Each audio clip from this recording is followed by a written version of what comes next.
اپنا معاملہ رب کریم کے ساتھ، ہماری سوچیں کس طرح کی ہیں، ہمارے اندر ماحول کس طرح کا ہے، وہ چونکہ دلوں کے حال جانتا ہے. اور نبی پاک صلی اللہ علیہ وسلم نے فرمایا نہ تمہاری جیبیں دیکھتا ہے نہ تمہارے چہرے دیکھتا ہے، وہ تو جب دیکھتا ہے تمہارا دل دیکھتا ہے.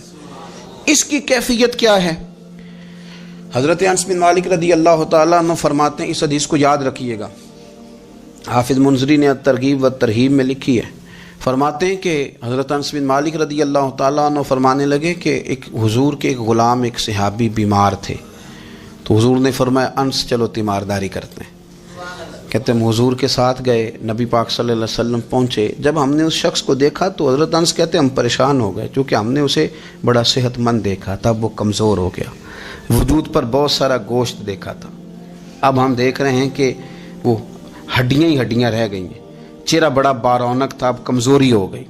رسول کریم تشریف لے گئے اور حضور اس کی چارپائی کے سرہانے بیٹھے، اور جب حضور نے اپنا دست مبارک اس کے بالوں میں رکھا اور نبی پاک نے دست شفقت پھیرا تو کہتے ہیں اس شخص نے آنکھیں کھولی اور حضور کا چہرہ دیکھا تو اس کی خوشی کی کوئی انتہا نہ رہی.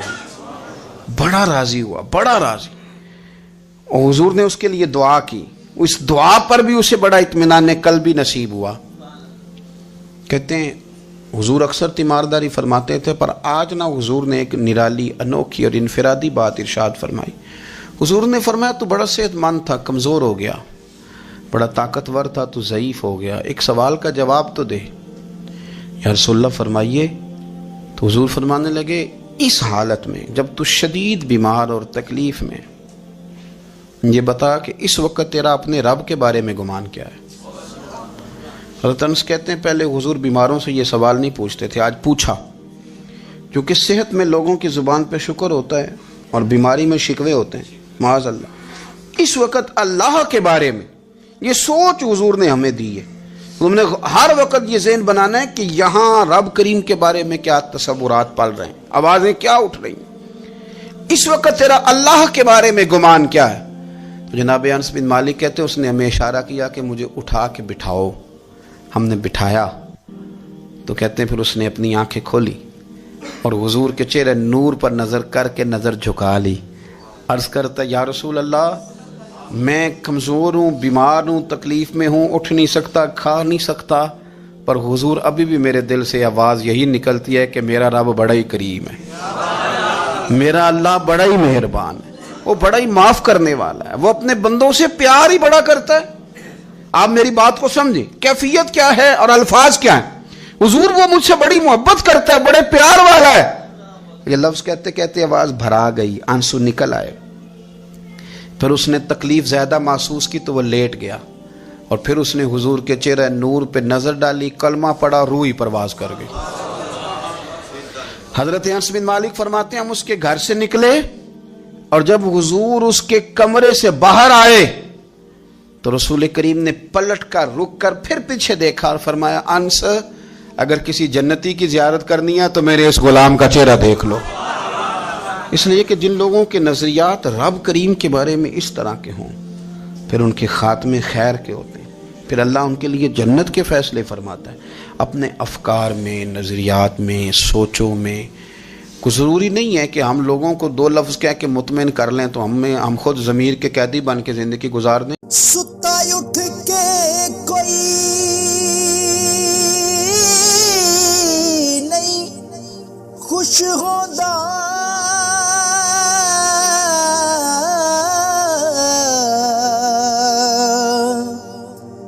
بڑے ستے جگا کے میں ویکھیا